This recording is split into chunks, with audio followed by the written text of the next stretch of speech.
ಎಲ್ರಿಗೂ good evening. ಏನಂತ ಹೇಳಿದ್ರೆ ವೆಲ್ಕಮ್ ಟು ದಿಗಮನ ಅಚೀವರ್ಸ್. ಇವತ್ತೇನು ಸಂಜೆ ಒಂದು awareness on diabetes mellitus, diabetes ಅಂತಲೇ ಫೇಮಸ್ ಆಗಿರ್ತಕ್ಕಂಥ, ಜೊತೆಗೆ ಇಂಡಿಯಾ ಈಸ್ಟ್ ತುಂಬ ಕೇಸಸ್ ಬರ್ತಾ ಇರ್ತಕ್ಕಂಥ ಒಂದು ಕಂಡೀಷನನ್ನು ನಾನು ಹೇಳೋದಕ್ಕೆ, ಜೊತೆಗೆ ನನ್ನ ಎಕ್ಸ್ಪೀರಿಯೆನ್ಸು, ನನ್ನ ನಾಲೆಡ್ಜ್ನ ನಿಮ್ಮ ಜೊತೆ ಶೇರ್ ಮಾಡೋದಕ್ಕೆ ಇಷ್ಟಪಡ್ತೀನಿ. Welcome to the session to everyone. My voice is clear and audible, I guess. Yes, ma'am. And my screen is visible. Okay. Awareness on diabetes. ಒಂದು ಸ್ವಲ್ಪ ಇಂಟ್ರಡಕ್ಷನ್ ಮಾಡೋಕ್ಕೊಡೋಕ್ಕೂ ಮುಂಚೆ ಯಾರಾದ್ರೂ ಏನು ಡಯಾಬಿಟೀಸ್ ಬಗ್ಗೆ ನಿಮ್ಗೇನು ಗೊತ್ತಿದೆ ಅಂತ ಹೇಳ್ಬೋದಾ? ಎನಿಬಡಿ? ಬಹುಶಃ ಕೇಳಿರ್ತೀರ, ಆಲ್ಮೋಸ್ಟ್ ಚಿಕ್ಕವರಿಂದ ಹಿಡಿದು ದೊಡ್ಡವ್ರವರೆಗೂ ಎಲ್ರಿಗೂ ಒಂದು ಡಯಾಬಿಟಿಸ್ ಅಂದರೆ ಹೀಗೆ ಅಂತ ಗೊತ್ತಿರುತ್ತೆ. ಏನು ಗೊತ್ತಿದೆ ಡಯಾಬಿಟಿಸ್ ಬಗ್ಗೆ? ಕನ್ನಡದಲ್ಲಿ ಮಧುಮೇಹ ಅಂತ ಹೇಳಿ ಕರಿತೀವಿ.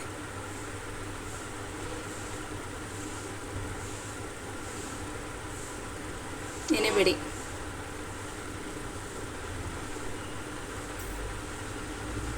ಓಕೆ, ನಾನೇ ಹೇಳ್ಕೊಡ್ತೀನಿ. ಡಯಾಬಿಟಿಸ್ ಬಗ್ಗೆ ಏನಂತ ಹೇಳೋದಕ್ಕೂ ಮುಂಚೆ ಅದ್ರ ಇಂಟ್ರೊಡಕ್ಷನು ಏನಂತ ಹೇಳಿದ್ರೆ, it is a major health condition. Disorder ಅಂತೇಳಿ ಕನ್ಸಿಡರ್ ಮಾಡ್ತೀವಿ. ರಾದರ್ ಡಿಸೀಸ್ ಅನ್ನೋದಕ್ಕಿಂತ ಡಿಸಾರ್ಡರ್ ಅಂತ ಹೇಳಿದ್ರೆ ಸಮಥಿಂಗ್ ಆರ್ಡರಲ್ಲಿ ಮಿಸ್ ಆಗ್ತಾ ಇದೆ. ಹಾಗಾಗಿ ಇದು ಒಂದು ಮೆಟಬಾಲಿಕ್ ಡಿಸಾರ್ಡರ್ ಅಂತ ಹೇಳಿ ತಗೊಳ್ತೀವಿ. ಏನಂತಂದರೆ ಗ್ಲೋಬಲ್ಲಿ ಸ್ಪ್ರೆಡ್ ಆಗ್ತಾ ಇರ್ತಕ್ಕಂಥ ಎಪಿಡೆಮಿಕ್ ಡಿಸೀಸ್, ಎಪಿಡೆಮಿಕ್ ಡಿಸಾರ್ಡರ್ ಅಂತ ಹೇಳಿ ನಾವು ತಗೊಳ್ತೀವಿ. ಆಲ್ಮೋಸ್ಟ್ ನಮ್ಮದು ಇಂಡಿಯಾನು ಡೆವಲಪಿಂಗ್ ಕಂಟ್ರಿ ಅಂತೇಳಿ ಕನ್ಸಿಡರ್ ಮಾಡ್ತೀವಿ. ಈ ಡಯಾಬಿಟಿಸ್ ಕೇಸಸ್ಸು ಆಲ್ಮೋಸ್ಟ್ ಎಲ್ಲಿ ಅಂತ ಹೇಳಿದ್ರೆ ಯಾವ ಡೆವಲಪಿಂಗ್ ಕಂಟ್ರೀಸಲ್ಲಿ ಇದು ಗ್ರ್ಯಾಜುವಲಿ ಇನ್ಕ್ರೀಸ್ ಆಗೋದನ್ನು ನೋಡ್ತಾ ಇದ್ದೀವಿ. ಇಂಡಿಯಾ ನಾವು ಏನಂತ ಹೇಳ್ತೀವಿ, capital of diabetes in the world ಅಂತ ಹೇಳಿ ಕರಿತೀವಿ. ಯಾಕಂತ ಹೇಳಿದ್ರೆ ಏನು ಕೇಸಸ್ಗಳು ಚೈನಾ ನಂತರದಲ್ಲಿ ನಮ್ಮ ಇಂಡಿಯಾದಲ್ಲೇ ಜಾಸ್ತಿ ಆಗ್ತಾ ಇರೋದು, ಜೊತೆಗೆ ಪ್ರಿವಿಲೆನ್ಸ್ ರೇಟನ್ನು ನಾವು ಇಯರ್ ವೈಸ್ ನೋಡೋದಾದರೆ ಕೇಸಸ್ಗಳು ಜಾಸ್ತಿ ಆಗ್ತಾ ಇದ್ದಾವೆ. ಹಂಗಾಗಿ ನಾವು ಕ್ಯಾಪಿಟಲ್ ಅಂತ ಹೇಳಿ ಕರೆಸ್ಕೊಂಡಿದ್ದೀವಿ. ಮುಂದೆ ಒಂದು ದಿನ ಹೇಳೋಕ್ಕಾಗಲ್ಲ, ನಾವೇ ಫಸ್ಟ್ ಸ್ಟೇಜಲ್ಲೂ ಹೋಗುವಂಥ ಚಾನ್ಸಸ್ ಇರುತ್ತೆ.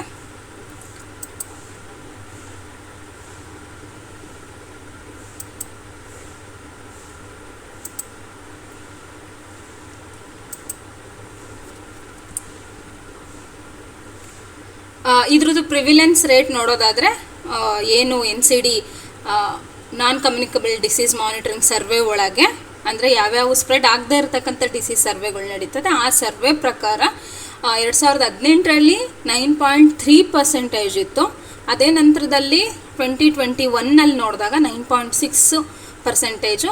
ಮೇ ಬಿ ಅದೊಂದು ಪ್ರೆಡಿಕ್ಷನ್ ಇದೆ ನಮ್ಮದು, ಮೇ ಬಿ ಬೈ 2030ರಲ್ಲಿ 10.4 10.4% ಆಗುವಂಥ ಚಾನ್ಸಸ್ಸು. ಪ್ರಿವಿಲೆನ್ಸ್ ರೇಟು ಇನ್ಕ್ರೀಸ್ ಆಗ್ತಾ ಇದೆ ಎವ್ರಿ ಇಯರು ಕೇಸಸ್ಸು. ಮೇಜರ್ಲಿ ಏನೋಕೆ ಅಂತ ಹೇಳಿದ್ರೆ ಇದು ಬರೀ ಮೆಟಬಾಲಿಕ್ ಡಿಸಾರ್ಡರ್ ಜೊತೆಗೆ ಇನ್ನೂ ಒಂದು ಹೇಳ್ತೀವಿ, ಲೈಫ್ ಸ್ಟೈಲ್ ಡಿಸಾರ್ಡರ್ ಅಂತಲೂ ಕನ್ಸಿಡರ್ ಮಾಡ್ತೀವಿ. ಬಿಕಾಸ್ ನಮ್ಮ ಏನು ಲೈಫ್ ಸ್ಟೈಲ್ ಚೇಂಜಸ್ ಆಗ್ತಾ ಇದೆ ಅದ್ರ ಕಾರಣದಿಂದನೇ ಇದು ಕೇಸಸ್ಗಳು ಇನ್ಕ್ರೀಸ್ ಆಗ್ತಾ ಇರೋದನ್ನು ನಾವು ನೋಡ್ತೀವಿ.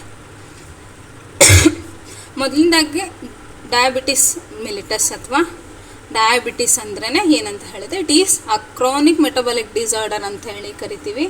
Long standing hyperglycaemia with or without glycosuria. ಸಿಂಪಲಾಗಿ ಹೇಳ್ತೀನಿ, ಏನಂತ ಹೇಳಿದ್ರೆ ನಮ್ಮ ಬ್ಲಡ್ ಅಲ್ಲಿ ಶುಗರ್ ಲೆವೆಲ್ ಇನ್ಕ್ರೀಸ್ ಆಗುವಂಥದ್ದು.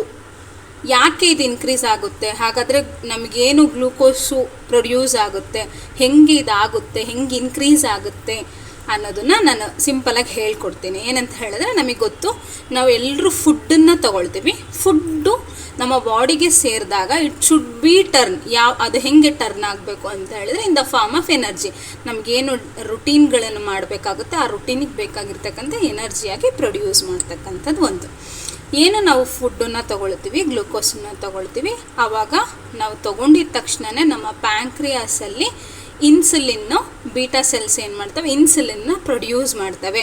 ಈ ಇನ್ಸುಲಿನ್ನು ಪ್ರೊಡ್ಯೂಸ್ ಆಗಿದ ತಕ್ಷಣವೇ ಇದು ಏನಾಗುತ್ತೆ ಅಂತ ಹೇಳಿದ್ರೆ, ಈ ಗ್ಲೂಕೋಸನ್ನು ಮೂವ್ ಮಾಡುತ್ತೆ ಎಲ್ಲಿಗೆ ಅಂತ ಹೇಳಿದ್ರೆ ನಮ್ಮ ಲಿವರ್ ಸೆಲ್ ಆಗಿರ್ಬೋದು, ಆಮೇಲೆ ಫ್ಯಾಟ್ ಟಿಶ್ಯೂಸ್ ಆಗಿರ್ಬೋದು, ಮಸಲ್ ಸೆಲ್ಗಳಾಗಿರ್ಬೋದು. ಅಲ್ಲಿ ಈ ಗ್ಲೂಕೋಸು ಹೋಗ್ಬಿಟ್ಟೇನಾಗುತ್ತೆ, ನಮಗೆ ಎನರ್ಜಿ, ಯಾವ್ಯಾವ ಎನರ್ಜಿಗಳು ಬೇಕೋ ಆ ಎನರ್ಜಿ ಫಾರ್ಮೇಷನ್ ಆಗೋದಕ್ಕೆ ಹೆಲ್ಪ್ ಮಾಡುತ್ತೆ. ಯಾವಾಗ ಈ ಪ್ಯಾನ್ಕ್ರಿಯಾಸ್ ಸರಿಯಾಗಿ ಇನ್ಸುಲಿನ್ನ ಉತ್ಪತ್ತಿ ಮಾಡೋಕ್ಕಾಗೋದಿಲ್ವೋ ಅಥವಾ ಒಂದು ರೆಸಿಸ್ಟೆನ್ಸ್ ಬರುತ್ತೆ. ಹೆಂಗೆ ಅಂತ ಹೇಳಿದ್ರೆ, ರೆಸಿಸ್ಟೆನ್ಸ್ ಅಂತ ಏನು ಹೇಳಿದ್ರೆ, ಈಗ ಅದು ಉತ್ಪತ್ತಿ ಮಾಡ್ತಾ ಇದೆ, ಬಟ್ ಈ ರಿಸೆಪ್ಟರ್ಗಳು ಯಾವ್ಯಾವ ಇದ್ದಾವೆ, ನಮ್ಮ ಲಿವರ್ ಸೆಲ್ ಆಗಿರ್ಬೋದು, ಫ್ಯಾಟ್ ಟಿಶ್ಯೂಸ್ ಸೆಲ್ ಆಗಿರ್ಬೋದು, ಮತ್ತು ಮಸಲ್ ಸೆಲ್ ಆಗಿರ್ಬೋದು, ರಿಸೀವ್ ಮಾಡ್ಕೊಳಕ್ಕೆ ತಯಾರಿಲ್ಲ. ಆವಾಗ ಏನಾಗುತ್ತೆ ಅಂತ ಹೇಳಿದ್ರೆ, ಇದು ಹೆಚ್ಚೆಚ್ಚಾಗಿ ಪ್ರೊಡ್ಯೂಸ್ ಮಾಡೋಕ್ಕೆ ನೋಡುತ್ತೆ, ಯಾಕಂದರೆ ಅವ್ರಿಗೆ ಕಳಿಸ್ಬೇಕಲ್ಲ, ಹಂಗಾಗಿ. ಬಟ್ ಏನಾಗುತ್ತೆ ಕಾಲಾಂತರದಲ್ಲಿ ಏನಂತ ಹೇಳಿದ್ರೆ, ಅದು ಹೆಚ್ಚೆಚ್ಚು ಪ್ರೊಡ್ಯೂಸ್ ಆಗಿದ್ದರಿಂದ ಒಂದು ರೆಸಿಸ್ಟೆನ್ಸ್ ಲೆವೆಲಿಗೆ ಬಂದ್ಬಿಟ್ಟು ಅದು ಪ್ರೊಡ್ಯೂಸ್ ಮಾಡೋದನ್ನೇ ಕಡಿಮೆ ಮಾಡಿಬಿಡುತ್ತೆ ಅಥವಾ ನಿಲ್ ಪ್ರೊಡಕ್ಷನ್ ಆಗುತ್ತೆ. ಇನ್ಸುಲಿನ್ನು ಒಂದ್ಸರಿ ನಿಲ್ ಪ್ರೊಡಕ್ಷನ್ ಆಯಿತು ಅಂತ ಹೇಳಿದ್ರೆ ಅವುಗಳಿಗೆ ಸರಿಯಾಗಿ ತಲುಪಲ್ಲ. ಗ್ಲೂಕೋಸ್ ಏನಾಗುತ್ತೆ ಹಾಗೆ ಬ್ಲಡ್ ಸ್ಟ್ರೀಮಲ್ಲಿ ಹಾಗೆ ಉಳ್ಕೊಳ್ಳುತ್ತೆ. ಇದನ್ನೇ ನಾವು increased glucose in the blood sugar increase ಆಗಿದೆ ಅಂತ ಹೇಳಿ ಕರೆಯೋದು. ಮತ್ತು ಈ ಟೈಪ್ಸ್ ಆಫ್ ಡಯಾಬಿಟೀಸ್ ಏನು ಅಂತ ಹೇಳಿದ್ರೆ, ತುಂಬ ಟೈಪ್ಸ್ಗಳು, ಕೆಲವೊಂದು ಟೈಪ್ಸ್ಗಳಿದ್ದಾವೆ. ಅದರಲ್ಲಿ ನಾನು ಮೇಜರ್ ಟೈಪ್ಸ್ಗಳನ್ನ ನಿಮ್ಮ ಒಂದು ಅವೇರ್ನೆಸ್ಸಿಗೆ ಎಲ್ರಿಗೂ ನಾರ್ಮಲಾಗಿ ಗೊತ್ತಾಗಿರಲಿ ಅನ್ನೋ ಥರದಲ್ಲಿ ನಾನು ಹೇಳ್ಕೊಡೋಕ್ಕೆ ಇಷ್ಟಪಡ್ತೀನಿ. ಯೂಶ್ವಲಿ ನಮಗೆ ಗೊತ್ತಿರ್ತಕ್ಕಂಥದ್ದು ಒಂದು pre diabetic stage, type 1, type 2 ಮತ್ತು ಗೆಸ್ಟೇಷನಲ್ ಡಯಾಬಿಟಿಸ್, ಇಷ್ಟರ ಬಗ್ಗೆ ಹೇಳ್ಕೊಡೋಕ್ಕೆ ಇಷ್ಟಪಡ್ತೀನಿ.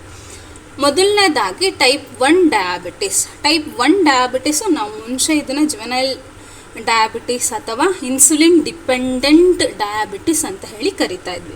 ಏನಂತ ಹೇಳಿದ್ರೆ, ಇದ್ರೊಳಗೆ ಏನಾಗುತ್ತೆ ಅಂತ ಹೇಳಿದ್ರೆ, it is almost from the genetic disorder ಅಂತಲೇ ಹೇಳ್ತೀವಿ.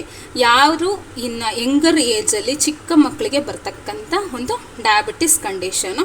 ಇದು ಆ್ಯಕ್ಚುಲಿ ಯಾವುದೇ ರೀತಿಯ ಆಲ್ಮೋಸ್ಟ್ ಲೈಫ್ ಸ್ಟೈಲಿಗೆ ಸಂಬಂಧಪಡೋದಕ್ಕಿಂತ ಜೆನೆಟಿಕಲಿ, ಅಂದರೆ ಈಗ ಒಂದು ಮದರಿಗಿದೆ ಎಂಥ ಟೈಪ್ 1 ಡಯಾಬಿಟಿಸ್ ಅಂತ ಹೇಳಿದ್ರೆ ಚಾನ್ಸಸ್ಸು 100ರಲ್ಲಿ 4 ಮಕ್ಕಳಿಗೆ ಬರ್ತಕ್ಕಂಥ ಚಾನ್ಸಸ್ಸು. ತಂದೆಗಿದೆ ಅಂತ ಹೇಳಿದ್ರೆ 100ರಲ್ಲಿ 15% ಅಂತ ಹೇಳಿದ್ರೆ 100ರಲ್ಲಿ ಒಂದು 3 ಅಥವಾ 2 ಮಕ್ಕಳಿಗೆ ಬರೋಂಥ ಚಾನ್ಸಸ್ ಇದೆ. ಇನ್ ಕೇಸ್ ಇಬ್ಬರು ಆಗಿದ್ರು ಅಂತ ಹೇಳಿದ್ರೆ 3% ಚಾನ್ಸಸ್ ಇದೆ, ಬರೋವಂಥದ್ದು ಚಾನ್ಸಸ್ಸು ಜಾಸ್ತಿ ಆಗುತ್ತೆ. ಅಂದರೆ ಪೇರೆಂಟಿಗಿದ್ದರೆ ಮಕ್ಕಳಿಗೆ ಬರೋವಂಥ ಚಾನ್ಸಸ್ಸು. ಇದು ಹೆಂಗೆ ಅಂತ ಹೇಳಿದ್ರೆ, ಚೈಲ್ಡ್ಹುಡ್ಡಲ್ಲೇ ಡಯಾಗ್ನೋಸಿಸ್ ಆಗುತ್ತೆ, ಹೆರಿಡಿಟರಿ ಆಗಿದೆ. Symptoms almost type 1, type 2 almost symptoms same ಇರುತ್ತೆ. ಆ ಸಿಮ್ಟಮ್ಸ್ಗಳನ್ನು ನಾನು ನೆಕ್ಸ್ಟಲ್ಲಿ ಹೇಳ್ತೀನಿ. ಇಂಥ ಮಕ್ಕಳಿಗೆ ಯೂಶ್ವಲಿ ಇನ್ಸುಲಿನ್ ಬೇಕೇ ಆಗುತ್ತೆ. ಎವ್ರಿ ಡೇ ಒಂದು ಅವರು ಲೈಫನ್ನು ಲೀಡ್ ಮಾಡೋದಕ್ಕೆ, ಇನ್ನೊಂದು ಹೆಲ್ದಿ ಲೈಫ್ ಸ್ಟೈಲ್ನ ಅವರು ಸಸ್ಟೈನ್ ಮಾಡೋದಕ್ಕೆ ಇವರಿಗೆ ಇನ್ಸುಲಿನ್ನು ಬೇಕಾಗುತ್ತೆ. ಮತ್ತು ನೆಕ್ಸ್ಟ್ ಏನಪ್ಪ ಅಂತ ಹೇಳಿದ್ರೆ, type 2 diabetes. Type 2 diabetes is more common.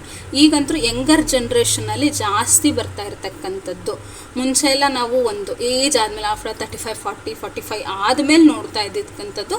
ಇವಾಗ ಯಂಗರ್ ಜನ್ರೇಷನಲ್ಲೇ ನಾವು ಡಯಾಬಿಟಿಸ್ನ ನೋಡ್ತಾ ಇದ್ದೀವಿ. ಯೂಶ್ವಲಿ ಇದಂತೂ ಕಂಪ್ಲೀಟ್ಲಿ ನಮ್ಮ ಲೈಫ್ ಸ್ಟೈಲ್ ಮಾಡಿಫಿಕೇಷನ್ಗೆ ಸಂಬಂಧಪಟ್ಟಿರೋದಾಗಿರುತ್ತೆ. ಇದು ಏನಂತ ಹೇಳಿದ್ರೆ, ಯೂಶ್ವಲಿ ನಾನು ಆಗಲೇ ಹೇಳಿದ್ನಲ್ಲ ಹೆಂಗೆ ಡಯಾಬಿಟಿಸ್ ಬರುತ್ತೆ ಅಂತ ಹೇಳಿಬಿಟ್ಟು, ಇದೇನು ಇನ್ಸುಲಿನ್ ರೆಸಿಸ್ಟೆನ್ಸ್ ಆಗೋದ್ರಿಂದ ಇನ್ಸುಲಿನ್ ಸರಿಯಾಗಿ ಉತ್ಪತ್ತಿ ಆಗದೇ ಇರೋ ಕಾರಣ ಇದು ಬರ್ತಕ್ಕಂಥದ್ದು. ಅಂದರೆ ಯೂಶ್ವಲಿ ಯಾವುದರಿಂದ ಅಂತ ಹೇಳಿದ್ರೆ, ನಾವು ನಮ್ಮ ಲೈಫ್ ಸ್ಟೈಲ್ನ ಚೇಂಜ್ ಮಾಡ್ಕೊಂಡು, ಲ್ಯಾಕ್ ಆಫ್ ಎಕ್ಸಸೈಸ್ ಆಗಿರ್ಬೋದು, ಅನ್ಹೆಲ್ದಿ ಡಯಟ್ ಆಗಿರ್ಬೋದು, ಆಮೇಲಿಂದ ಜಂಕ್ ಫುಡ್ಗಳು ಹೇಳ್ತೀವಲ್ಲ ಅದನ್ನೇ ಅನ್ಹೆಲ್ದಿ ಡಯಟ್ ಅಂತ ಹೇಳಿ ಕರಿತೀವಿ. ಮತ್ತು ಇಂಪ್ರಾಪರ್ ಡಯಟ್ ಆಗಿರ್ಬೋದು, ಸರಿಯಾಗಿ ಆಹಾರ ಪದ್ಧತಿ ಇಲ್ಲದೆ ಇರತಕ್ಕಂಥದ್ದು, ಇಂಥದ್ರದ್ರಿಂದ ಎಲ್ಲ ಟೈಪ್ 2 ಡಯಾಬಿಟಿಸು ಬರೋದನ್ನು ನಾವು ನೋಡ್ತೀವಿ. ನೆಕ್ಸ್ಟು ಗೆಸ್ಟೇಷನಲ್ ಅಥವಾ ಜೆಸ್ಟೇಷನಲ್ ಡಯಾಬಿಟಿಸ್ ಅಂತ ಹೇಳಿ ಕರಿತೀವಿ. ಯೂಶ್ವಲಿ ಇದು ಎಲ್ಲಿ ಬರುತ್ತೆ ಅಂತ ಹೇಳಿದ್ರೆ, ಒಂದು ಮದರಿಗೆ ಯಾವುದಾದ್ರೂ ಲೇಡಿ ಫಸ್ಟಿಗೆ ಡಯಾಬಿಟಿಸ್ ಏನಿರೋದಿಲ್ಲ, ನಾರ್ಮಲ್ ಆಗಿರ್ತಾರೆ. ಒಂದ್ಸರಿ ಪ್ರೆಗ್ನೆನ್ಸಿ ಆಗಿದ ತಕ್ಷಣ ಯೂಶ್ವಲಿ ಏನು ಕೆಲವೊಂದು ಹಾರ್ಮೋನು ಪ್ರೊಡ್ಯೂಸ್ ಆಗ್ತವೆ ಪ್ಲಾಸೆಂಟಾ ಡೆವಲಪ್ಮೆಂಟಲ್ ಸ್ಟೇಜಲ್ಲಿ.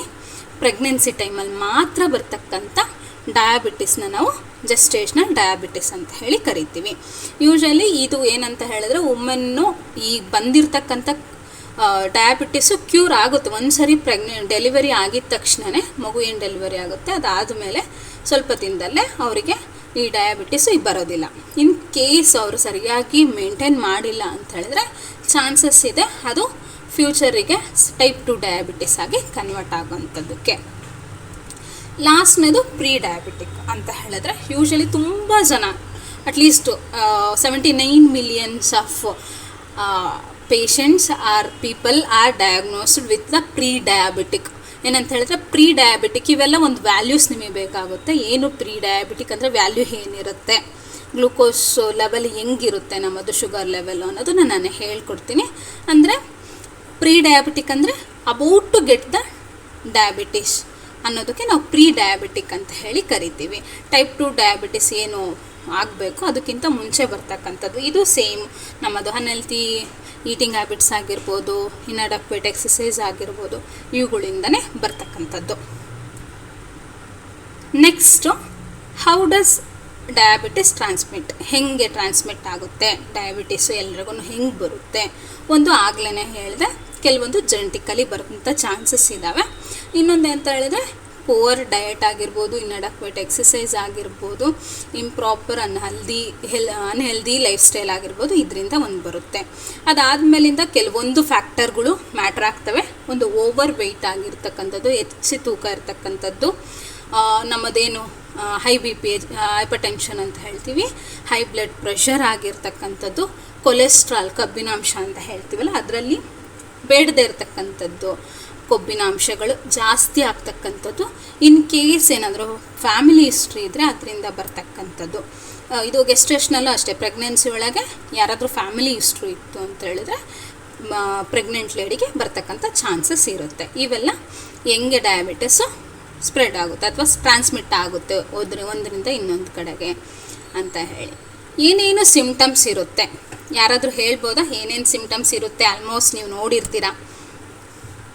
ಡಯಾಬಿಟಿಸ್ ಇರೋರು ನಿಮ್ಮ ಮನೇಲಿ ಯಾರಾದರೂ ಇದ್ದರೆ ಸಿಮ್ಟಮ್ಸ್ ಯಾರಾದರೂ ಹೇಳೋಕ್ಕಾಗುತ್ತಾ?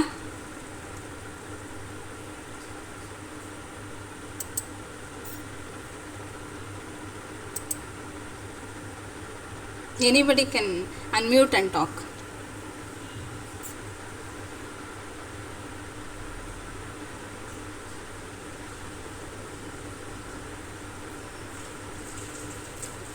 Symptoms. That would be thirstiness and excessive urinations. Okay. And excessive hunger. Okay. And patient feel tiredness. Okay. Thank you. ನಾವು ಹಿತೈಷಿಯವ್ರು ಹೇಳಿದಾಗೆ ನಾವು ಯೂಶಲಿ ಏನು ನೋಡ್ತೀವಿ ಅಂತ ಹೇಳಿದ್ರೆ, ಒಂದನೇದು ಆಗ್ಲೇ ಹೇಳಿದೆ, blood level glucose, high blood glucose level ಇರುತ್ತೆ ಅಂತ ಹೇಳಿ. ಅದಾಗಿದ್ದ ತಕ್ಷಣವೇ ಅವ್ರು ಹೇಳಿದರು ಎಕ್ಸೆಸಿವ್ ಥರ್ಸ್ಟಿ ಆಗುವಂಥದ್ದು, ಆಮೇಲೆ ಫ್ರೀಕ್ವೆಂಟ್ ಯೂರಿನೇಷನ್, ಪದೇ ಪದೇ ಮೂತ್ರಕ್ಕೆ ಹೋಗುವಂಥದ್ದು. ಯಾಕೆ ಪದೇ ಪದೇ ಮೂತ್ರಕ್ಕೆ ಹೋಗ್ತಾರೆ ಇದರಲ್ಲಿ ಅಂತ ಹೇಳಿದ್ರೆ, ಜಾಸ್ತಿ ಥರ್ಸ್ಟ್ ಆಗ್ತಾ ಇರ್ತಾರೆ, ಸೊ ದಟ್ ಅವರು ನೀರನ್ನ ಜಾಸ್ತಿ ಕುಡಿತಾ ಇರ್ತಾರೆ, ಸೊ ಫ್ರೀಕ್ವೆಂಟ್ ಯೂರಿನೇಷನ್ಗೆ ಹೋಗ್ತಕ್ಕಂಥದ್ದು. ಅದಾಗಿದ್ದ ತಕ್ಷಣವೇ ಜಾಸ್ತಿ ಅವರಿಗೆ ಹಂಗರ್, ಪದೇ ಪದೇ ಊಟ ಮಾಡಬೇಕು ಅಂತ ಹೇಳ್ತಾ ಇರುತ್ತೆ. ಯಾಕಂದರೆ ಇನ್ಸುಲಿನ್ ಸರಿಯಾಗಿ ಪ್ರೊಡ್ಯೂಸ್ ಆಗ್ತಾ ಇರಲ್ಲ, ಎನರ್ಜಿ ಲೆವೆಲ್ ಏನಾಗ್ತಾ ಇದೆ ಅಂತ ಹೇಳಿದ್ರೆ ಅಷ್ಟಾಗಿ ಸಿಗ್ತಾ ಇರೋದಿಲ್ಲ ಎಲ್ಲ ಸೆಲ್ಗಳಿಗೆ, so they require for the energy, ಹಾಗಾಗಿ ಅವರಿಗೆ ಹೆಚ್ಚಾಗಿ ಹಸಿವಾಗ್ತಕ್ಕಂಥದ್ದು ಇರುತ್ತೆ. ಅದಾಗಿದ್ದ ತಕ್ಷಣವೇ ಇವೆಲ್ಲ ಹಸಿವಾಗ್ತಾ ಇದೆ, ಇದಾಗ್ತಾ ಇದ್ದಾರೆ, ಅಫ್ಕೋರ್ಸ್ ಸುಸ್ತಾಗ್ತಕ್ಕಂಥದ್ದು. ಜೊತೆಗೆ ಫ್ರೀಕ್ವೆಂಟ್ ಯೂರಿನೇಷನ್ ಜೊತೆಗೆ ನಾರ್ಮಲ್ ಯೂರಿನೇಷನ್ ಇರಲ್ಲ, ಯೂರಿನ್ ಮಾಡಬೇಕಾದ್ರೆ ಅವರಿಗೆ ಪೇನ್ಫುಲ್ ಯೂರಿನೇಷನನ್ನು ನಾವು ನೋಡ್ಬೋದು.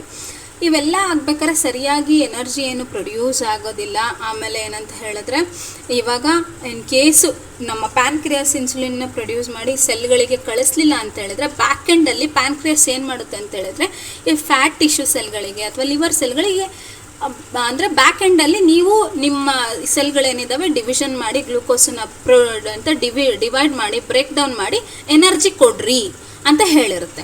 ಇವೆಲ್ಲ ಎನರ್ಜಿ ನಮಗೆ ಯಾವಾಗ ಬೇಕಾಗ್ತವೆ ಅಂದರೆ ಒಂದು ಎಕ್ಸಸೈಸ್ ಟೈಮಲ್ಲಿ, ಆಮೇಲಿಂದ ನಾವು ಕೆಲವೊಂದು ಸರಿ ವರ್ಕೌಟ್ಗಳನ್ನು ಮಾಡ್ತೀವಲ್ಲ ಆ ಟೈಮಲ್ಲಿ ಈ ಥರ ಎನರ್ಜಿಗಳು ಪ್ರೊಡ್ಯೂಸ್ ಆಗ್ತವೆ ಬೇರೆ ಸೆಲ್ಗಳಿಂದ.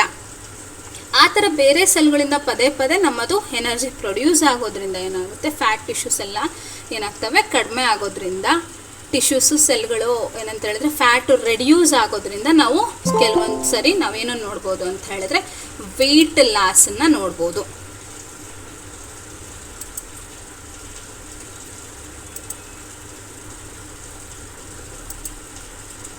ವೆಯ್ಟ್ ಲಾಸನ್ನು ನೋಡ್ಬೋದು. ಕೆಲವೊಂದು ಸರಿ ತುಂಬ ನಮ್ಮದು ಡಯಾಬಿಟಿಸಲ್ಲಿ ಒಂದು ಏನಂತ ಹೇಳಿದ್ರೆ ಗೊತ್ತಾಗದೇ ಇರೋದಪ್ಪ, ಡೇಂಜರಸ್ ಅಪ್ಪ ಅಂತ ಹೇಳಿದ್ರೆ, ಕೆಲವೊಂದು ಕಂಡೀಷನಲ್ಲಿ ನಮಗೆ ಯಾವ ಸಿಮ್ಟಮ್ಸೇ ಗೊತ್ತಾಗೋದಿಲ್ಲ.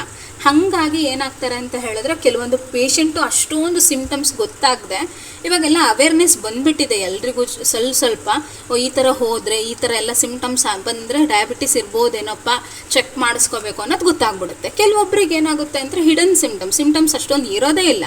ಹಂಗಾಗಿ ಏನಂತ ಹೇಳಿದ್ರೆ ನೆಕ್ಸ್ಟ್ ಸ್ಟೇಜ್ಗಳಿಗೆ ಹೋದ್ಮೇಲೆ ಅವ್ರಿಗೆ ಗೊತ್ತಾಗೋದು ನನಗೆ ಡಯಾಬಿಟಿಸ್ ಇದೆ, ಅಥವಾ ಯಾವುದೋ ಒಂದು ಟೆಸ್ಟ್ ಮಾಡ್ಬೇಕಾದ್ರೆ ಗೊತ್ತಾಗೋದು ಅವ್ರಿಗೆ ನಮ್ಮ ಡಯಾಬಿಟಿಸ್ ಇದೆ. ಕೆಲವೊಂದು ಪೇಷಂಟ್ ಬರ್ತಾರೆ ಲೈಕ್ ಏನಂತ ಹೇಳಿದ್ರೆ ಈಗ ಸರ್ಜರಿನೋ ಅಥವಾ ಏನೋ ಒಂದಕ್ಕೆ ರ್ಯಾಂಡಮ್ಗೆ ಕೆಲವೊಂದು ಟೆಸ್ಟ್ಗಳನ್ನು ಮಾಡಬೇಕಾದ್ರೆ ಅವ್ರಿಗೆ ಗೊತ್ತಾಗುತ್ತೆ, ಮ್ಯಾಮ್ ಇಲ್ಲಿವರೆಗೂ ಏನೂ ಇರಲಿಲ್ಲ ನಮಗೆ ಅಂತಲೂ ಹೇಳೋ ಪೇಷಂಟ್ ಇದ್ದಾರೆ. ಅಂದರೆ ಇಂಥ ಪೇಷಂಟ್ಗಳಲ್ಲಿ ಏನಾಗುತ್ತೆ ಅಂತ ಹೇಳಿದ್ರೆ ಸಿಮ್ಟಮ್ಸು ಕಾಣದೇ ಇರೋಂಥದ್ದು ಇದೊಂದು ಫೇಟ್ ಅಂತಲೇ ತೊಗೋಬೋದು. ಬಟ್ ಏನಂತ ಹೇಳಿದ್ರೆ ಕೆಲವೊಂದು ಸಿಮ್ಟಮ್ಸಲ್ಲಿ ನಿಮಗೆ ಗೊತ್ತಾಗಿರಬಹುದು, ಆದರೆ ನಿಮಗೆ ಇದಕ್ಕೆ ಇರ್ಬೋದು ಅಂತ ಗೊತ್ತಾಗಿರಲ್ಲ. ಯಾಕಂದರೆ ನಾರ್ಮಲಾಗಿ ಇರ್ಬೋದೇನೋ, ನಾರ್ಮಲಾಗಿ ಯೂರಿನೇಷನ್ ಎಲ್ಲರೂ ಹೋಗ್ತಾರೆ, ನೈಟ್ ಟೈಮಲ್ಲಿ ಯೂರಿನ್ ಹೋಗೋವಂಥದ್ದು.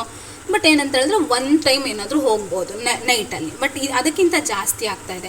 ವೆಯ್ಟ್ಗೇನು ಕೆಲವೊಬ್ಬರೆಲ್ಲ ಹೌದು ನಾನು ಸಣ್ಣಕ್ಕೆ ಆಗಬೇಕು ಅಂತ ಅಂದ್ಕೊಂಡಿದ್ದೆ, ವೆಯ್ಟ್ ಲಾಸ್ ಆಗೋವಂಥದ್ದು ಆಗಬೇಕು ಅಂದ್ಕೊಂಡಿದ್ದೆ, ಅದಕ್ಕೆ ಮೇ ಬಿ ಆಗ್ತಾ ಇರ್ಬೋದು ಅಂತೇಳಿ ಯೋಚನೆ ಮಾಡ್ತಾರೆ. ಈ ಥರ ಅವು ಕೆಲವೊಂದೆಲ್ಲ ನಮಗೆ ಬೇಕಾಗಿರೋ ಫೇವರ್ ಥರದಲ್ಲೇ ಇರ್ತವೆ, ಅಷ್ಟೊಂದು ಮಿಮಿಕ್ ಮಾಡ್ತಾ ಇರೋದಿಲ್ಲ. ಹಾಗಾಗಿ ಕೆಲವೊಂದು ಪೇಷಂಟ್ಗಳು ಲೇಟರ್ ಸ್ಟೇಜಲ್ಲಿ ಬರ್ತಕ್ಕಂಥವು, ಲಾಸ್ಟಲ್ಲಿ ಇನ್ಸುಲಿನ್ನೇ ಬೇಕಾಗ್ತಕ್ಕಂಥ ಥೆರಪಿಗೆ ಬರ್ತಕ್ಕಂಥ ಪೇಷಂಟ್ಗಳನ್ನು ನಾವು ನೋಡ್ತೀವಿ.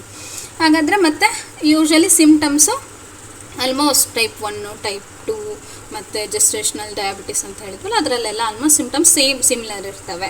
ಬಟ್ ಏನಂತಂದರೆ ಟೈಪ್ 1 ಇನ್ಸುಲಿನ್ ಡಿಪೆಂಡ್ ಆಗಲೇಬೇಕಾಗಿರೋದ್ರಿಂದ ವರ್ಸನ್ಸ್ ಕಂಡೀಷನ್ಸನ್ನು ನಾವು ನೋಡ್ಬೋದು. ನೆಕ್ಸ್ಟು ನಾನು ಆಗಲೇ ಹೇಳಿದೆ ನಮ್ಮ ಇನ್ವೆಸ್ಟಿಗೇಷನ್ ಏನು ಬೇಕಾಗುತ್ತೆ ಇದರೊಳಗೆ, ಪ್ರಾಪರ್ ವ್ಯಾಲ್ಯೂಸ್ ಏನು ಇದರೊಳಗೆ ಅಂತ ಹೇಳಿದ್ರೆ ಯೂಶ್ವಲಿ ನಾವು ಒಂದು ಫಸ್ಟಿಗೆ ಯಾರೋ ಒಬ್ಬರು ಪೇಷಂಟ್ ಬಂದಿದ ತಕ್ಷಣ ಸಡನ್ನಾಗಿ ಹೇಳಲ್ಲ, ನಾರ್ಮಲ್ ರೂಟೀನ್ ಒಳಗೆ ನಾವು RBS ಚೆಕ್ ಮಾಡ್ತೀವಿ. RBS ಅಂತ ಹೇಳಿದ್ರೆ random blood sugar level check ಮಾಡ್ತೀವಿ. ಅದು ಯೂಶ್ವಲಿ ನಾರ್ಮಲ್ ಆಗಿದ್ದವರಿಗೆ 70 to 120 mg/dl ಇರುತ್ತೆ. ಇನ್ ಕೇಸ್ ಅವ್ರು ಏನಾದರೂ ಪ್ರೀ ಡಯಾಬಿಟಿಕ್ ಅಂದರೆ ಏಜ್ ಆಗಿದ್ದರೆ ಒಂದು ಅಪ್ ಟು 135-45 ಮೇಲೆ ಏಜ್ ಇತ್ತು ಅಂತ ಹೇಳಿದರೆ ಅಪ್ ಟು 140 ಕನ್ಸಿಡರಬಲ್. ಅದ್ರ ಮೇಲೆ 140 to 200 ಬಂದಿದೆ ಅಂದರೆ ಪ್ರೀ ಡಯಾಬಿಟಿಕ್ ಇರ್ಬೋದೇನಪ್ಪ. ಎಬೋ 200 ಬಂತು RBS ಅಂತ ಹೇಳಿದ್ರೆ ಡಯಾಬಿಟಿಕ್ ಇರ್ಬೋದು ಅಂತ ನಾವು ಸಸ್ಪೆಕ್ಟ್ ಮಾಡಿ ಬೆಳಗ್ಗೆ ನೆಕ್ಸ್ಟ್ ಡೇಗೆ ಅವರಿಗೆ ಒಂದು ಹೇಳ್ತೀವಿ ಬೇರೆ ಟೆಸ್ಟ್ಗಳಿದ್ದಾವೆ ಅಂತೇಳಿ. ಯಾವ್ಯಾವ ಟೆಸ್ಟ್ಗಳು ಅಂತ ಹೇಳಿದ್ರೆ ಖಾಲಿ ಹೊಟ್ಟೆಲಿ ವಿತೌಟ್ ನೀರಾಗಿರ್ಬೋದು, ಊಟ ಆಗಿರ್ಬೋದು ಏನೂ ತೊಗೋಬಾರ್ದು. ಒಂದು 8 hours ಗ್ಯಾಪಲ್ಲಿ ನೈಟ್ ತೊಗೊಂಡಿದ್ರೆ ಲಾಸ್ಟ್ ಮಾಡಿರ್ಬೇಕು, ಬೆಳಗ್ಗೆ ಏನೋ ತೊಗೊಂಡಿದ್ರೆ ಖಾಲಿ ಹೊಟ್ಟೆಲಿ ಬಂದು ಟೆಸ್ಟ್ ಮಾಡೋದಿರುತ್ತೆ. ಅದನ್ನು ಫಾಸ್ಟಿಂಗ್ ಗ್ಲೂಕೋಸ್ ಲೆವೆಲ್ ಅಂತ FBS ಅಂತೇಳಿ ಬ್ಲಡ್ ಶುಗರ್ ಲೆವೆಲ್ನ ನೋಡ್ತೀವಿ. ಅದು ಯೂಶ್ವಲಿ ಬಿಲೋ 100 ಇರಬೇಕು. ಇನ್ ಕೇಸ್ ಜಾಸ್ತಿ ಇತ್ತು 100ಗಿಂತ 100 to 126 ಇತ್ತು ಅಂತ ಹೇಳಿದ್ರೆ ಪ್ರೀ ಡಯಾಬಿಟಿಕ್ಕು, 126ಗಿಂತ ಜಾಸ್ತಿ ಇತ್ತು ಅಂದರೆ ಡಯಾಬಿಟಿಕ್ ಅಂತೇಳಿ ಕನ್ಸಿಡರ್ ಮಾಡ್ತೀವಿ. ನೆಕ್ಸ್ಟು ಅದಾಗಿದ ತಕ್ಷಣವೇ ಇಮ್ಮಿಡಿಯೇಟ್ಲಿ ಫುಡ್ಡಿಗೆ ಸ್ವಲ್ಪ ಶುಗರ್ ಲೆವೆಲ್ ಜಾಸ್ತಿ ಆಗುತ್ತೆ. ಅದನ್ನು ಬಿಟ್ಟು ಇನ್ನೊಂದೇನಂತ ಹೇಳಿದ್ರೆ ಆಫ್ಟರ್ PPBS ಪೋಸ್ಟ್ಪಾಂಡ್ರಲ್ ಬ್ಲಡ್ ಗ್ಲೂಕೋಸ್ ಲೆವೆಲ್ನ ನಾವು ಚೆಕ್ ಮಾಡ್ತೀವಿ. ಅದೆಷ್ಟಿರುತ್ತೆ ಅಂತ ಹೇಳಿದ್ರೆ ನಾನು ಆಗಲೇ ಹೇಳಿದೆ ರ್ಯಾಂಡಮ್ ಬ್ಲಡ್ ಶುಗರ್ ಇರುತ್ತಲ್ಲ ಆ ಲೆವೆಲಿಗೆ ಆಲ್ಮೋಸ್ಟ್ ಇರುತ್ತೆ. 120ವರೆಗೂ ಕನ್ಸಿಡರ್ ಮಾಡ್ತೀವಿ. ಅದು 120-140ವರೆಗೂ ಏಜ್ ವೈಸು ಕನ್ಸಿಡರ್ ಮಾಡ್ತೀವಿ. ಇನ್ ಕೇಸ್ ಜಾಸ್ತಿ ಇತ್ತು ಬಿಲೋ 200-140 ರೇಂಜಲ್ಲಿ ಇತ್ತು ಅಂತ ಹೇಳಿದ್ರೆ ಪ್ರೀ ಡಯಾಬಿಟಿಕ್ಕು, 200ಗಿಂತ ಮೇಲಿತ್ತು ಅಂತ ಹೇಳಿದ್ರೆ ನಾವು ಏನು ನೆನಪು ತೊಗೊಳ್ತೀವಿ ಅಂದರೆ ಡಯಾಬಿಟಿಕ್ ಅಂತ ಹೇಳಿ ಕರಿತೀವಿ. ಕೆಲವೊಂದು ಪೇಷಂಟ್ ಅಥವಾ ಕೆಲವೊಬ್ಬರು ಇರ್ತಾರೆ, ಮೇಡಮ್ ನಾನು ನೆನ್ನೆ ಏನೋ ತಿಂದಿದ್ದೆ ಅದಕ್ಕೆ ಬಹುಶಃ ಇಷ್ಟೊಂದು ಬಂದಿರಬಹುದು ಅಂತ ಹೇಳೋರು ಇರ್ತಾರೆ. ಅದಕ್ಕೆ ನಾವು ಏನು ಮಾಡ್ತೀವಿ ಅಂದರೆ ಒಂದು ಆವ್ರೇಜ್ HbA1c ಅಂತ ಹೇಳಿ ಕರಿತೀವಿ. HbA1c ಅಂತ ಹೇಳಿದ್ರೆ haemoglobin glycogen haemoglobin level, glycolate haemoglobin level. Haemoglobin protein ನಮ್ಮ ಶುಗರ್ ಜೊತೆಗೆ ಮಿಕ್ಸ್ ಆದಾಗ ನಾವು ಅದನ್ನು ಗ್ಲೈಕೋಲೈಟ್ ಹಿಮೋಗ್ಲೋಬಿನ್ ಲೆವೆಲ್ ಅಂತ ಹೇಳ್ತೀವಿ. ಇದು ಹೆಂಗೆ ಈ ಟೆಸ್ಟ್ ಏನು ಮಾಡುತ್ತೆ ಅಂತ ಹೇಳಿ average 3 months irrespective of your food, ನೀವು ಏನು ಫುಡ್ ತೊಗೊಂಡಿದ್ದೀರಿ ಅನ್ನೋದ್ರಲ್ಲಿ ಆವ್ರೇಜು 3 months ತೊಗೊಂಡು ನಿಮಗೆ ಕನ್ಫರ್ಮ್ ಮಾಡುತ್ತೆ ನಿಮ್ಗೆ ಇದೆಯೋ ಇಲ್ವೋ ಅಂತೇಳಿ. ಇದ್ರ ಲೆವೆಲ್ ಬಂದುಬಿಟ್ಟು ನಾರ್ಮಲಾಗಿ ಬಿಲೋ 5.7 ಇರಬೇಕು. ಇನ್ ಕೇಸು ಇದೇನಾದರೂ 5.7 ಇಂದ 6.4% ಇದೆ ಅಂತ ಹೇಳಿದ್ರೆ ಪ್ರೀ ಡಯಾಬಿಟಿಕ್ ಇದ್ದೀರಾ. ಇನ್ ಕೇಸ್ 6.5ಗಿಂತ ಮೇಲಿತ್ತು ಅಂತ ಹೇಳಿದ್ರೆ ಡಯಾಬಿಟಿಸ್ ಅಂತ ಹೇಳಿ ಕನ್ಸಿಡರ್ ಮಾಡ್ತೀವಿ. ಅದ್ರ ಜೊತೆಗೆ ಕೆಲವೊಂದೆಲ್ಲ ಗ್ಲೂಕೋಸ್ ಯೂರಿನ್ ಟೆಸ್ಟಿಗೆ ಹೋಗ್ತೀವಿ. ಯೂರಿನ್ ಗ್ಲೂಕೋಸ್ ಲೆವೆಲ್ ಅಂಥದ್ದು, ಪ್ರೋಟೀನ್ ಮತ್ತು ಕೀಟೋನನ್ನು ನೋಡಿಬಿಟ್ಟು ಇದ್ರ ಬೇಸ್ ಮೇಲೆ ಎಷ್ಟು ಶೋ ಆಗ್ತಿದ್ದಾವೆ ಅನ್ನೋದ್ರ ಮೇಲೆ ನೀವು ಪ್ರೀ ಡಯಾಬಿಟಿಕ್ ಇದ್ದೀರಾ ಅಥವಾ ಡಯಾಬಿಟಿಕೇ ಇದ್ದೀರಾ ಅಥವಾ ನಾರ್ಮಲ್ ಆಗಿದ್ದೀರಾ, ನಿಮ್ಮ ಬ್ಲಡ್ ಗ್ಲೂಕೋಸ್ ಲೆವೆಲ್ ಅನ್ನೋದನ್ನು ಕನ್ಸಿಡರ್ ಮಾಡ್ತೀವಿ. ನೆಕ್ಸ್ಟು ಯಾಕೆ ಇದು ಡೇಂಜರಸ್ಸು, ಡಯಾಬಿಟಿಸ್ ಹೆಂಗೆ ನಮ್ಮ ಬಾಡಿಗೆ ಎಫೆಕ್ಟ್ ಮಾಡುತ್ತೆ ಅಂತ ಹೇಳೋದಾದರೆ, ಯೂಶಲಿ ಎಲ್ಲ ಪಾರ್ಟಿಗೆ ಎಫೆಕ್ಟ್ ಮಾಡುತ್ತೆ. ಒಬ್ರಿಗೆ ಡಯಾಬಿಟಿಸ್ ಬಂದಿದೆ ಅಂತ ಹೇಳಿದ್ರೆ ಆ ಬ್ಲಡ್ ವೆಸಲ್ಸು ಮತ್ತು ನರ್ವ್ ವೆಸಲ್ಸ್ನ ಡ್ಯಾಮೇಜ್ ಮಾಡೋದ್ರಿಂದ, ಅದರಲ್ಲೂ ನಮ್ಮ ರೆಟಿನಾ ಏನಿದೆ ಆ ರೆಟಿನಾದಲ್ಲಿ ಅದು ಫೋಟೋ ಸೆನ್ಸಿಟಿವ್ ಇರುತ್ತೆ. ಅದಕ್ಕೆ ಎಫೆಕ್ಟ್ ಮಾಡೋದ್ರಿಂದ ನಾವು ವಿಷನನ್ನು ಲಾಸ್ ಮಾಡ್ತಕ್ಕಂಥದ್ದು ಏನಂತ ಹೇಳಿದರೆ ರೆಟಿನೋಪತಿ, ಡಯಾಬಿಟಿಕ್ ರೆಟಿನೋಪತಿ ಅಂತ ಹೇಳಿ ಕರಿತೀವಿ. ಅದು ಫ್ಯೂಚರಲ್ಲಿ ಪೂರ್ತಿ ಬ್ಲೈಂಡ್ನೆಸ್ಸಿಗೆ ಕಾಸ್ ಮಾಡ್ತಕ್ಕಂಥ ಕೆಪ್ಯಾಸಿಟಿ ಇದೆ ಆ ಥರದಲ್ಲಿ. ಅದಾದಮೇಲೆ ಇದೇನು ಅಥೆರೋಸ್ಕ್ಲೆರೋಸಿಸ್ ಏನು ಗ್ಲೂಕೋಸ್ ಲೆವೆಲ್ ಕುತ್ಕೊಳ್ಳೋದ್ರಿಂದ ಥಿಕ್ಕನಿಂಗ್ ಮಾಡ್ತವೆ, ನಮ್ಮ ಆರ್ಟ್ರೀಸ್ಗಳನ್ನು ಥಿಕ್ಕನಿಂಗ್ ಮಾಡೋದ್ರಿಂದ ಏನಾಗುತ್ತೆ ಅಂತ ಹೇಳಿದ್ರೆ ಕಾರ್ಡಿಯಾಕ್ ಡಿಸೀಸ್ಗಳಿಗೆ ಪ್ರೋನ್ ಆಗ್ತಕ್ಕಂಥ ಚಾನ್ಸಸ್ ಇದೆ. ಅದಾದಮೇಲೆ ಏನು ಮಾಡುತ್ತೆ ಇದು ಅಂತ ಹೇಳಿದ್ರೆ ಕೊಲೆಸ್ಟ್ರಾಲ್ ಲೆವೆಲನ್ನು ಜಾಸ್ತಿ ಮಾಡೋವಂಥದ್ದು, ಕೆಲವೊಂದು ಸರಿ ನೋವಿಗೆ ಮತ್ತು ಆರ್ಟ್ರಿಗಳಿಗೆ ಡ್ಯಾಮೇಜ್ ಮಾಡೋದ್ರಿಂದ ನಮಗೆ ಸ್ಟ್ರೋಕ್ ಆಗ್ತಕ್ಕಂಥದ್ದು ಇದೆ. ಜೊತೆಗೆ ಕಿಡ್ನಿಗೂ ಎಫೆಕ್ಟ್ ಮಾಡುತ್ತೆ. ಹೇಗೆ ಅಂತ ಹೇಳಿದ್ರೆ ಇದು ಜಾಸ್ತಿ ಏನು ಪ್ರೋಟೀನ್ಗಳು ಅಲ್ಲಿ ಹೋಗ್ತಕ್ಕಂಥದ್ದು, ಗ್ಲೂಕೋಸ್ ಇನ್ಕ್ರೀಸ್ ಆಗ್ತಕ್ಕಂಥದ್ದು, ಆ ಫಿಲ್ಟ್ರೇಷನ್ಗೆ ಸಮಸ್ಯೆ ಆಗೋದ್ರಿಂದ ಕಿಡ್ನಿ ಫೇಲ್ಯೂರ್ ಆಗ್ತಕ್ಕಂಥ ಚಾನ್ಸಸ್ ಇರುತ್ತೆ. ನಮ್ಮ ನರ್ವಸ್ ಸಿಸ್ಟಮಿಗೆ ಲಾಸ್ಟಲ್ಲಿ ಏನಾಗುತ್ತೆ, ನರ್ವ್ಸ್ಗಳಿಗೆ ಏನಾಗುತ್ತೆ ಅಂತ ಹೇಳಿದ್ರೆ ನಾವು ಪೇಷಂಟ್ಗಳಲ್ಲಿ ನೋಡ್ಬೋದು. ಯೂಶಲಿ ಕೆಲವೊಬ್ಬರೆಲ್ಲ ನಮ್ನೆಸ್ ಆಗ್ತಾಯಿದೆ, ಅದರಲ್ಲೂ ಬೆರಳು ತುದಿಗಳು, ಕಾಲು ತುದಿಗಳು ಉರಿ ಬರ್ತದೆ, ನಮಗೆ ಪಾದ ಉರಿ ಬರ್ತದೆ ಅಂತೆಲ್ಲ ಹೇಳ್ತಿರ್ತಾರೆ.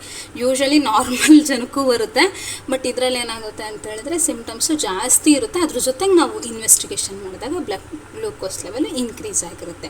ಇದ್ರ ಮೇಲೆ ನಾವು ಫೈಂಡ್ ಔಟ್ ಮಾಡ್ತಕ್ಕಂಥದ್ದು. ಇದಾಗಿರ್ಬೋದು. ನಮ್ಮ ಸ್ಕಿನ್ ಎಲ್ಲ ಹಾರ್ಡ್ನಿಂಗ್ ಆಗ್ತಕ್ಕಂಥದ್ದು. ಟೋಟಲಿ ಹೋಲ್ ಬಾಡಿಗೆ ಇದು ಎಫೆಕ್ಟ್ ಮಾಡೋದ್ರಿಂದ ನಾವು ಇಷ್ಟೊಂದು ಕಾಷಿಯಸ್ ಬೇಕಾಗುತ್ತೆ, ನಮಗೆ ಅವೇರ್ನೆಸ್ ಬೇಕಾಗುತ್ತೆ ಡಯಾಬಿಟಿಸ್ ಬಗ್ಗೆ. ನೆಕ್ಸ್ಟು ಹೇಗೆ prevention, normally every metabolic disorder ಅಂತ ಹೇಳಿದ ತಕ್ಷಣವೇ ನಾವೇನನ್ನು ತಗೊಳ್ತೀವಿ, ಅದನ್ನು ಪ್ರಿವೆನ್ಷನ್ನು ಮತ್ತು ಕಂಟ್ರೋಲ್ ಬಂದುಬಿಟ್ಟು ನಮ್ಮ ಹೆಲ್ದಿ ಲೈಫ್ ಸ್ಟೈಲ್ ಮೇಲೆ ಡಿಪೆಂಡ್ ಆಗುತ್ತೆ. ನಾವು ಎಷ್ಟು ಹೆಲ್ದಿ ಲೈಫ್ ಸ್ಟೈಲನ್ನು ಮೇಂಟೈನ್ ಮಾಡ್ತೀವಿ ಅಷ್ಟು ನಾವು ಈ ಥರ ಡಿಸಾರ್ಡರ್ಗಳಿಗೆ ಕಡಿಮೆ ಆಗ್ತಕ್ಕಂಥದ್ದು. ಈಗ ಕೆಲವೊಬ್ಬರೆಲ್ಲ ಹೇಳ್ತಾರೆ ಇದನ್ನು ಮೇಂಟೈನ್ ಮಾಡೋಕ್ಕಾಗ್ದಿರೋದು ನಮ್ಮ ತಾತಂಗಿತ್ತು, ನಮ್ಮ ಇವರಿಗಿತ್ತು. ಈ ಚಾನ್ಸಸ್ ಇದೆ, ಇಲ್ಲ ಅಂತಲ್ಲ. ನಾನು ಆಗಲೇ ಹೇಳ್ದಂಗೆ ಟೈಪ್ 1 ಚಾನ್ಸಸ್ ತುಂಬ ಇದೆ. ಆದರೆ ಟೈಪ್ 2 ಟೋಟಲಿ ನಿಮ್ಮ ಹೆಲ್ತ್ ಮೇಲೆ, ಅಂದರೆ ನಿಮ್ಮ ಹೆಲ್ತ್ ಲಿವಿಂಗ್ ಸ್ಟೈಲ್ ಮೇಲೆ ಡಿಪೆಂಡ್ ಆಗಿರೋದ್ರಿಂದ ಯು ಕ್ಯಾನ್ ಕಂಟ್ರೋಲ್. ಹಂಗೆ ಅಂದರೆ ಹೇಗೆ ಬೆಟರ್ ಹೆಲ್ತ್ ಲೈಫ್ ಸ್ಟೈಲನ್ನು ಮಾಡ್ತಕ್ಕಂಥದ್ದಾಗಿರ್ಬೋದು, ಯಾವಾಗಲೂ ಆ್ಯಕ್ಟಿವ್ ಆಗಿರ್ತಕ್ಕಂಥದ್ದಾಗಿರ್ಬೋದು, ಹೆಲ್ದಿ ಈಟಿಂಗ್ ಆಗಿರ್ಬೋದು. ಜೊತೆಗೆ ಏನಂತ ಹೇಳಿದ್ರೆ ನೀವು ಆಲ್ರೆಡಿ ಡಯಾಬಿಟಿಕ್ ಆಗಿದ್ರೆ ಅಂದರೆ ನಿಮ್ಮೊಂದು ಮೆಡಿಸಿನ್ ಪ್ರಾಪರಾಗಿ ತೊಗೊಳ್ತಕ್ಕಂಥದ್ದು. ನಾನು ಆಗ್ಲೇ ಹೇಳಿದೆ, ಒಂದು ಸರಿ ಅಲ್ಸರ್ ಬಂತು ಡಯಾಬಿಟಿಸ್ ಅವರಿಗೆ ಅಂತ ಹೇಳಿದ್ರೆ ಸರಿಯಾಗಿ ಅದನ್ನು ಕ್ಯೂರ್ ಮಾಡ್ತಕ್ಕಂಥ ಪ್ರೋಟೀನ್ ಏನು ಪ್ರೊಡ್ಯೂಸ್ ಆಗ್ತಾ ಇರೋದಿಲ್ಲ. ಹಾಗಾಗಿ ಅಲ್ಸರು ನಾನ್ ಹೀಲಿಂಗ್ ಅಲ್ಸರ್ ಅಂತ ಹೇಳ್ತೀವಿ. ಗಾಯ ಆದವು ಬೇಗ ವಾಸಿ ಆಗಲ್ಲ ಡಯಾಬಿಟಿಸಲ್ಲಿ. ಸೊ ಆ ಥರ ನಿಮಗೊಂದು ಚಿಕ್ಕ, ಅದರಲ್ಲೂ ನಮಗೆ ಎಕ್ಸ್ಟ್ರಿಮಿಟೀಸ್ಗಳಲ್ಲಿ ಲಾಸ್ಟು ನಮ್ಮ ಎಕ್ಸ್ಟ್ರಿಮಿಟೀಸ್ಗಳಲ್ಲಿ ತುದಿಗಳಲ್ಲಿ ಅಷ್ಟೊಂದು ಸೆನ್ಸೇಷನ್ ಇರೋದಿಲ್ಲ, ಅಷ್ಟೊಂದು ಗೊತ್ತಾಗ್ತಾ ಇರಲ್ಲ. ಬೇಗ ಏನಾದರೂ ಒಂದು ಚಿಕ್ಕ ಗಾಯ ಆಗಿದೆ ಅಂದರೆ ನಮಗೆ ಜಲ್ದಿ ಅವೇರ್ ಗೊತ್ತಾಗೋದೇ ಇಲ್ಲ ಅದು.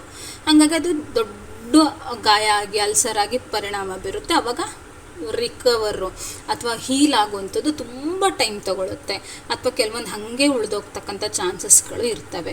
ಅದರಿಂದ ಏನಾಗುತ್ತೆ, ಆ ಭಾಗನೇ ತೆಗ್ದಾಕ್ತಕ್ಕಂಥದ್ದು, ಗ್ಯಾಂಗ್ರೀನ್ ಪೂರ್ತಿ ಆ ಟಿಶ್ಯೂಸ್ ಎಲ್ಲ ಡಿಕೆ ಡೆಡ್ ಆಗ್ತಕ್ಕಂಥದ್ದು ಚಾನ್ಸಸ್ ಇರೋದ್ರಿಂದ ಆ ಪಾರ್ಟನ್ನೇ ತೆಗ್ದಾಕ್ತಕ್ಕಂಥ ಲೆವೆಲ್ಲಿಗೆ ತೊಗೊಂಡೋಗುತ್ತೆ. ಹಂಗಾಗಿ ನೀವೇನಾದರೂ ಚಿಕ್ಕ ಉಂಡಾಗಿದ್ರೂ ಸಹ ಕೇರ್ ಮಾಡಬೇಕಾಗುತ್ತೆ, ಇನ್ ಕೇಸ್ ಆಲ್ರೆಡಿ ಅವ್ರಿರ್ತಕ್ಕಂಥದ್ದು.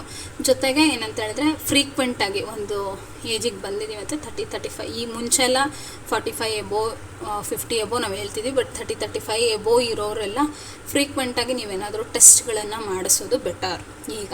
ಜೊತೆಗೆ ಎಲ್ಲ ನಮ್ಮ ಬಾಡಿ ಪಾರ್ಟ್ಗಳ ಬಗ್ಗೆನೂ ನಾವು ತಗೋಬೇಕಾಗುತ್ತೆ. ಅದಾಗಿದ ತಕ್ಷಣವೇ ನಿಮಗೇನಾದರೂ ಬೇರೆ, ಆಗಲೇ ಹೇಳಿದೆ ಕೊಲೆಸ್ಟ್ರಾಲ್ ಲೆವೆಲ್ ಆಗಿರ್ಬೋದು, ನಿಮಗೇನಾದ್ರೂ ಬ್ಲಡ್ ಶುಗರ್ ಲೆವೆಲ್ ಅಂತ ಹೈಪರ್ ಟೆನ್ಷನ್ ಇದೆ, ಹೈ ಬ್ಲಡ್ ಪ್ರೆಷರ್ ಇದೆ ಆ ಥರದವೇನಾದರೂ ಇದ್ದರೆ ಅವನ್ನೆಲ್ಲ ಸ್ವಲ್ಪ ಮಾಡ್ರೇಟ್ ಮಾಡ್ಕೊಳ್ಳೋವಂಥದ್ದು, ಅವನ್ಗಳನ್ನೆಲ್ಲ ಟೇಕ್ ಕೇರ್ ಮಾಡ್ತಕ್ಕಂಥದ್ದನ್ನು ಮಾಡಬೇಕು. ಬೇರೆ ಬ್ಯಾಡ್ ಹ್ಯಾಬಿಟ್ಗಳೇನಾದರೂ ಹವ್ಯಾಸಗಳಿದ್ದರೆ ಅವುಗಳನ್ನ ಕ್ವಿಟ್ ಮಾಡೋವಂಥದ್ದು, ತೆಗ್ದಾಕ್ಬಿಡ್ಬೇಕು. ಜೊತೆಗೆ ಏನಂತ ಹೇಳಿದ್ರೆ ನಿಮ್ಮ ವೆಯ್ಟ್ ಗೇನ್ ಆಗಿರ್ಬೋದು, ಕೊಲೆಸ್ಟ್ರಾಲ್ ಲೆವೆಲ್ಗಳಾಗಿರ್ಬೋದು, ಇವನ್ನೆಲ್ಲ ಮೇಂಟೈನ್ ಮಾಡೋದ್ರ ಜೊತೆಗೆ ನಾವು ಇದನ್ನು ಮೇಂಟೈನ್ ಮಾಡ್ಬೋದು. ಬರದೇ ಇರೋರು ನಾವೇನು ಮಾಡ್ಬೋದು ಅಂತ ಹೇಳಿದ್ರೆ ಬರಲಿಲ್ದಂಗೆ ತಡಿಬಹುದು. Can diabetes curable? Diabetes curable ಅಂತ ಹೇಳಿದ್ರೆ ಇದಕ್ಕೆ ಎಕ್ಸಾಕ್ಟಾಗಿ ಉತ್ತರ ಇಲ್ಲ, ಯಾಕಂದರೆ ಇನ್ನೂ ರಿಸರ್ಚ್ಗಳು ನಡೀತಾ ಇದ್ದಾವೆ. ಆದರೆ ನಾವು ಏನು ಮಾಡ್ಬೋದು ಅಂತ ಹೇಳಿದ್ರೆ, ಯಾರೋ ಒಬ್ಬ ಪೇಷಂಟು ಪ್ರೀ ಡಯಾಬಿಟಿಕ್ ಇದ್ದಾನೆ ಅಂತ ಹೇಳಿದ್ರೆ ಅವನು ಹೆಲ್ತ್ ಏನು ಲಿವಿಂಗ್ ಸ್ಟೈಲ್ನ ಪೂರ್ತಿ ಮಾಡೆಲ್ ಮಾಡಿಕೊಂಡ, ಸರಿಯಾಗಿ ಮೇಂಟೈನ್ ಮಾಡ್ದ ಅಂದರೆ chances of getting low of the blood glucose ಲೆವೆಲ್ನ ಕಡಿಮೆ ಮಾಡ್ತಕ್ಕಂಥ ಕೆಪಾಸಿಟಿ ಅವನೇ ಇದೆ. ಆದರೆ ಇವೆಲ್ಲ ಏನು ಮಾಡ್ಬೋದು ಅಂತ ಹೇಳಿದ್ರೆ, ಈಗಾಗಲೇ ಹೇಳಿದೆ ಇನ್ಸುಲಿನ್ ಡಿಪೆಂಡೆಂಟ್ ಆಗಲೇಬೇಕು ಡಯಾಬಿಟಿಸ್ ಅಂತ ಟೈಪ್ 1 ಅಂತ ಹೇಳಿದ್ರೆ ಅವರು ಮೇಂಟೈನಿಂಗ್ ಮಾಡೋದ್ರಿಂದ, ಹೆಲ್ತಿ ಲೈಫ್ ಸ್ಟೈಲ್ನ ಮೇಂಟೈನ್ ಮಾಡೋದ್ರಿಂದ ಹೋಲ್ ಲೈಫಲ್ಲಿ ಅವರು ಹೆಲ್ತಿ ಲೈಫ್ ಸ್ಟೈಲ್ನೇ ಮೇಂಟೈನ್ ಮಾಡಬಹುದು. ಜೊತೆಗೆ ಏನಂತಂದರೆ ಈಗಾಗಲೇ ಹೇಳ್ದಂಗೆ ಒಬ್ಬರು ಇನ್ಸುಲಿನ್ ತೊಗೊಳ್ತಾ ಇದ್ರು, ಇನ್ಸುಲಿನ್ಗೆ ಡಿಪೆಂಡ್ ಆಗಿದ್ರು ಟೈಪ್ 2ನವರು ಅಂತ ಹೇಳಿದ್ರೆ ಅವರು ಒಂದು ಡಯಟ್ ಮೇಂಟೈನ್ ಮಾಡೋದು, ಎಕ್ಸಸೈಸ್ ಮಾಡೋದು, ಈ ಥರ ಹೆಲ್ದಿ ಲೈಫ್ ಸ್ಟೈಲ್ ಲೀಡ್ ಮಾಡೋದ್ರ ಮೂಲಕ ಇವನ್ನ ಕಡಿಮೆ ಮಾಡ್ಕೋಬೋದು. ಕಡಿಮೆ ಮಾಡ್ಕೊತ ರೆಡ್ಯೂಸ್ ಮಾಡ್ಕೋಬೋದು. ಕಂಪ್ಲೀಟ್ ಕ್ಯೂರು, ಕೆಲವೊಂದೆಲ್ಲ ಕಂಪ್ಲೀಟ್ ಕ್ಯೂರ್ ಅಂತಂದೇಳಿ ಹೇಳ್ತಾರೆ. ಬಟ್ ಏನಂತ ಹೇಳಿದ್ರೆ ನೀಟಾಗೆ ಅವಾಗವಾಗ ಮಾನಿಟ್ರ್ ಮಾಡಲೇಬೇಕು. ಒಂದು ಸರಿ ನಿಮಗೆ ಹೌದು ಅಂತೇಳಿ ಡಯಾಗ್ನೋಸಿಸ್ ಆದಮೇಲೆ every time you need to check at least in a month ಅಥವಾ ಮಂತಿಗೆ ಬೇಕಾಗೋಂಥದ್ದು. ಆಗೋದೇ ಇಲ್ಲ ಅಂದರೆ ವಿತಿನ್ 2 ಮಂತ್ ಒಳಗೆ ನಿಮ್ಮದು ಚೆಕಪ್ ಆಗಲೇಬೇಕು, ರುಟೀನ್ ಚೆಕಪ್ ಆಗಲೇಬೇಕು. ಇಷ್ಟು ಆದರೆ ಮಾತ್ರ ನಾವು ಇದನ್ನು ಮೇಂಟೈನ್ ಮಾಡೋದಕ್ಕೆ ಸಾಧ್ಯ. Okay, this is about diabetes. Wish you healthy living ಅಂಥೇಳಿ. Thank you. ಯಾರ್ದಾದ್ರೂ ಏನಾದರೂ ಕ್ವಶನ್ಗಳು ಅಥವಾ ಏನಾದರೂ ಇದ್ದರೆ ನೀವು ಕೇಳಬಹುದು. You are free to ask any question.